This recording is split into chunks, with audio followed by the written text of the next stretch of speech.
네, 코로나19 전국적인 상황 정리해 보겠습니다. 일일 확진자 수는 조금씩 줄고 있기는 한데 중증 환자 수가 오히려 늘고 있어서 병상 확보 문제가 다급해졌습니다. 취재기자를 연결합니다.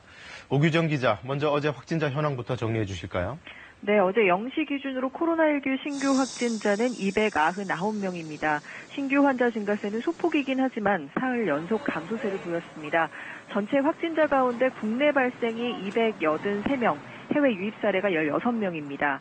국내 발생 확진자를 지역별로 보면 서울이 114명으로 가장 많았고 경기 77명, 대구 30명, 인천 12명 등이었습니다.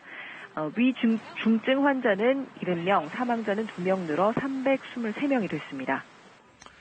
자, 위중증 환자는 얼마나 는 건가요?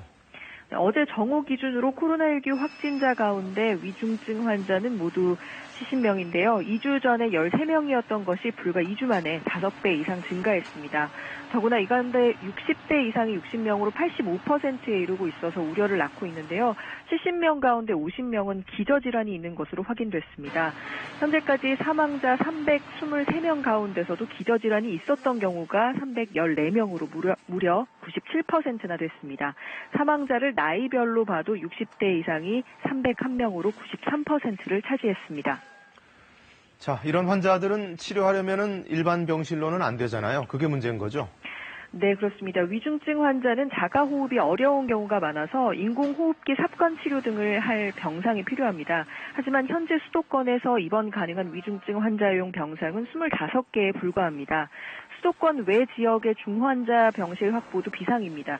현재 위중증 환자를 수용할 병상은 부산 7개, 대구는 6개고요. 충북과 충남은 각각 3개와 2개에 불과합니다.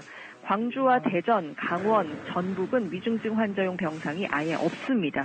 위중증 환자를 수용하려면 병상 가동 인력과 장비가 갖춰져야 하는데 당장 입원 가능한 병상으로 범위를 좁히면 병상 수가 더 줄어들 수도 있습니다. 정부는 우선 일반 병상의 위중증 환자용 장비를 지원하는 방식으로 8월 말까지는 26개, 9월까지는 40개의 병상을 추가로 확보할 방침입니다. 네, 마지막으로 사랑제일교회 그리고 광복절 집회 관련 감염 사례는 얼마나 더 추가됐나요? 네, 서울 성북구 사랑제일교회 관련 확진자가 17명이 추가돼 누적 확진자가 1,035명이 됐습니다.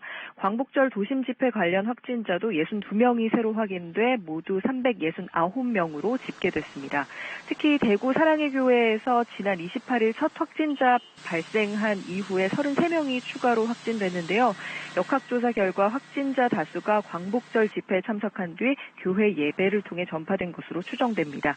지금까지 사회부에서 KBS 뉴스 오규정입니다.